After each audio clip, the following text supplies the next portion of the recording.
религии и религии истины, с которой пришел пророк Мухаммад, мир ему и благословение Аллаха, распространились по всему миру, есть заслуженный труд многих выдающихся личностей. И среди них полководцы, храбрые и бесстрашные правители и руководители мусульман, которые возглавляли армию в сражениях с врагами ислама, управляя ею, опираясь на закон шариата. Это люди, которые жертвовали жизнью, но не уступили врагу, ради того, чтобы знамя ислама развивалось над всей землей. Рабы Аллаха, отважные богатыри, которые во многих битвах, несмотря на малочисленность своей армии, давали отпор могучему врагу, заставляя признать мусульманство. Из их числа мы предлагаем вашему вниманию великий, незабываемый героизм 10 полководцев ислама, имена которых вписаны в историю золотыми буквами. 10-й полководец. Оспан Батыр Исламулы, лидер национально-освободительного движения Восточно-Туркестанской Республики, боровшийся в первой половине XX века за независимость Восточного Туркестана. Родился в 1899 году в Коктагайском районе Алтайского округа. Своими военными действиями, которые на протяжении 10 лет позволяли оставаться в неповиновении 3 гигантам – Советскому Союзу, Китаю и Монголии, обратил на себя внимание могущественных держав в лице Америки и Англии.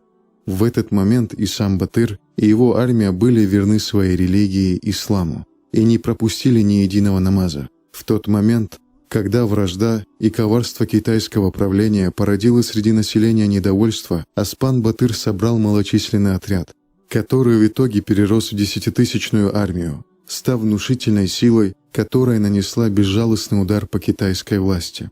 В 1939 году начинаются гонения и репрессия на муфтия казахов Восточного Туркестана, Акита Кажи, сжигаются его книги.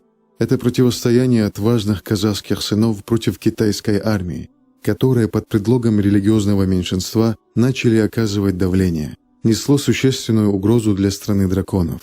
Храбрый Батыр, который сел на коня ради ислама, был схвачен в 1951 году и расстрелян в городе Урумчи. Об Оспан Батыре было написано очень много трудов и статей. Среди них есть такие романы, как «Оспан Батыр» и «Сергельден. Беда», в которых описываются героизм и стойкость Оспан Батыра и которые заняли особое место в сердцах читателей. 9-й полководец. Имам Шамиль, великий правитель, полководец и мудрый политик, воин, обладавший характером и качествами истинного горца, родился в 1797 году в селе Гимры, Республики Дагестан. Сын гор, с детства впитавший воспитание шариата, выступил против колониальной политики Российской империи, подняв против нее свой народ. Вместе со своим духовным наставником Магомедом он вел упорную борьбу, получив прозвище «Кавказский Салахуддин». Великая русская армия, разбившая войско непобедимого Наполеона, получила жесткий отпор от горцев. Многие невольно восхищались его военной тактикой. Турецкий историк Албай Яшар дал ему такую оценку: в мировой истории не было такого великого полководца, как имам Шамиль. Он воевал против неверных 25 лет и получил около 40 ранений. Но несмотря ни на что, его воины отчаянно сражались в каждом газавате. К примеру, в битве при Ахульго потери среди воинов имама Шамиля было 300 человек, а среди имперской армии потери составляли 33 тысячи воинов. Из некоторых битв против горцев русские генералы возвращались лишь с горсткой солдат. Имам Шамиль занимался не только борьбой против оккупанства, но и уделял огромное внимание знаниям, просвещению. Для желающих получать шариатское знание выделялось очень много средств из казны, и в каждом населенном пункте открывались медресе, школы. А те, кто отличался в учебе, освобождался от участия в газаватах и продолжал получение знаний. Последние моменты своей жизни он провел в Медине, и в 1871 году, в день празднования Курбан-Айта, он скончался. Говорят, чтобы проводить его в последний путь на жаназа намаз, собрались все жители Медины. 8-й полководец. Юсуф ибн Ташифин ибн Ибрахим, один из великих полководцев своего времени. Его прозвище Абу Якуб, а также его называли Амир аль-Му'минин, правитель правоверных. Он был первым, кто основал исламскую империю в Магрибе. Ее территория на юге граничила с Тунисом и Ганой, а на севере доходила до Андалусии, современная Испания. В 1086 году произошло значимое событие в исламской истории. Это была битва в населенном пункте Саграхас, Аззаляка. Армия Юсуфа ибн Ташифина нанесла разгромное поражение испанским христианам и освободила мусульман Андалусии от их давления. В качестве трофея Юсуф ибн Ташифин вернулся из этого похода с 40 000 христианами пленными. Ибн аль-Хатыб сообщает, что потери испанских войск составили 300 000 человек. 7-й полководец. Тарик ибн Зияд, мусульманский предводитель.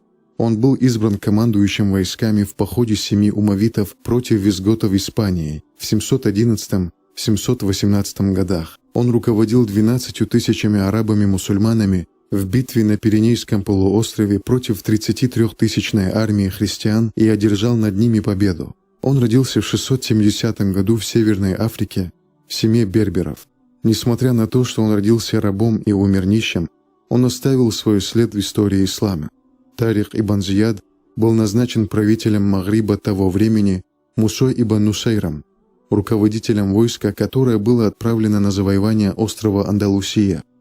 Вместе с ним против Родериха, правившего Испанией, выступило около 12 000 воинов. Силы противника насчитывали 90 000 человек. Сражение, которое произошло в священном месяце Рамадан, длилось 8 дней и закончилось важнейшей победой мусульман. Воины Тарика воодушевленно и отчаянно сражались против войска неверных, и Аллах даровал им силы для победы над ними. Родерих был убит, а его армия уничтожена. Тарик и Муса освободили территории Испании, Сицилии и часть Франции. Так началась 700-летняя эпоха правления мусульман в Андалусии. Это было время расцвета аммиядской цивилизации. С этой победой в Европу пришел ислам, а также была открыта дорога для развития науки и образования. 6-й полководец. Альп-Арслан, второй султан из рода сельджуков, при котором власть турков совершила очень внушительный рывок. Полководец, который получил прозвище «Отважный лев», появился на свет в 1030 году. В период его правления турки имели большую власть и силу на Евразийском материке.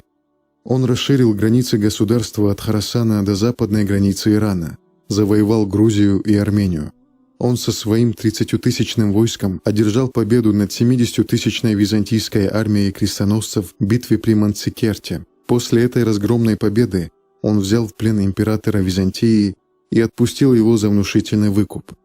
После этого поражения византийцев Малая Азия перешла под правление сельджуков, и жители данных территорий начали принимать ислам. В 1072 году в одном из походов Альп-Арслан получает тяжелое ранение и умирает шахидом. 5-й полководец. Хайреддин Барбаросса. Вначале был простым моряком, впоследствии его выбирают капитаном судна, которое должно будет противостоять пиратским группировкам того времени.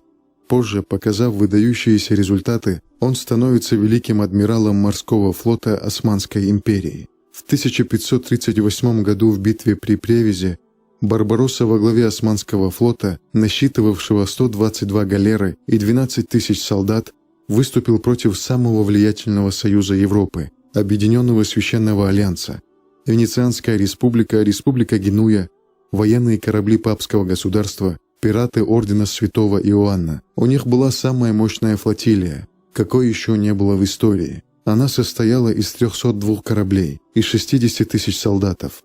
Несмотря на это, Барбаросса полностью разбил флотилию противника. Последние годы своей жизни знаменитый корсар прожил в Стамбуле и был похоронен в воздвигнутой им же мечети. 4-й полководец. Султан Бейбарс. Мамлюкский султан Египта, 4-й султан из династии Бахритов. Детство и юношество будущего правителя, рожденного в широкой степи казахского народа, раскинувшейся от Алтая до Атырау в племени Бериш-Кипчакского рода, было очень тернистым. Во время вражеских наскоков он был захвачен в плен и становится рабом. В то время Египет, заботясь об обеспечении безопасности собственных границ, скупает у итальянских купцов в Дамаске сильных и храбрых степных рабов. Среди них оказывается и Бейбарс. купленный за 800 дирхамов. Основатель армии мамлюков, сын Кипчаков, своими военными способностями заставил восхищаться султанов Египта. Впоследствии султан Аюби назначает его своим секретарем. После смерти султана Кутуза на трон садится Бейбарс. Возглавляя им, египетская армия дала отпор 7-му крестовому походу во главе с королем Франции Луисом IX. Отважный полководец возглавлял отборное войско из династии мамлюков, которое нанесло сокрушительное поражение монголам при защите последней крепости ислама, а позже сокрушает королевство крестоносцев. Легендарный полководец, вышедший из казахских степей, правил всей арабской джазирой 17 лет, а в 1277 году был подло отравлен своими сторонниками. Третий полководец. Султан Салахуддин, основатель династии аюбидов и первый правитель Египта и Сирии. Он объединил Египет, Сирию и Аравию. В битве с королевскими крестоносцами, одержав победу, освобождает и возвращает мусульманам священный город Кудс. У Салахуддина была возможность атаковать крестоносцев вне крепости, в которой они укрепились. Количество солдат с обоих сторон было равным, и Салахуддин не упустил такую возможность. Крестоносцы, изнуренные жаждой и постоянным обстрелом стрел, вконец ослабевают. И в этот момент Салахуддин отдает приказ о полном наступлении и пленении их полководцев. Салахуддин особо отличался от других военачальников тем, что не притеснял, не мучил и не убивал поверженных пленных. Его отвага и великодушие восхищали многих христианских историков, которые упоминали об этом в своих трудах. Во времена его правления крестоносцы полностью лишились власти на территории мусульман. Султан Салахуддин находился в почете у народа тем, что уделял огромное внимание увеличению количества медресе. Он скончался в 1193 году в Шаме. Второй полководец. Константинополь непременно будет завоеван. И как же прекрасен тот предводитель, который завоюет его, и как же прекрасно то войско, что завоюет его. Это слова пророка Мухаммада, мир ему и благословение Аллаха, которые волей Аллаха оказались адресованными Мехмету Аль-Фатиху II, который родился в 1432 году в династии Усманидов. Седьмой по счету 21-летний правитель завоевал Константинополь и таким образом развалил Византийскую империю. Древняя империя, которая дала отпор огромному количеству великих держав, не смогла устоять против 100-тысячной армии молодого правителя. Талантливый полководец, славившийся успешными военными способностями, на протяжении 53 дней держал осаду Стамбула, обстреливая его стены большими катапультами, проделав в итоге брешь в стене крепости. Таким образом, державшийся 2 месяца Константинополь был взят, и войско заслужило похвалу посланника Аллаха, мир ему и благословение Аллаха, о которой говорится в вышесказанном хадисе. Полководец, посвятивший всю свою жизнь газаватам и проведший ее под знаменем ислама, заставил дрожать от страха все христианские республики в Европе.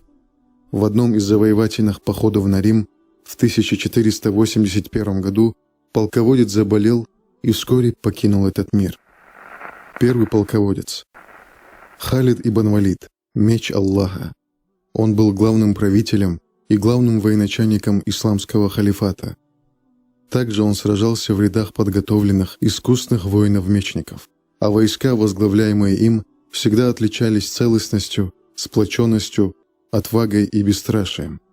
Противники, которые встречались с ними на поле боя, всегда превосходили их по вооружению и численности, порой их бывало в 3 раза больше.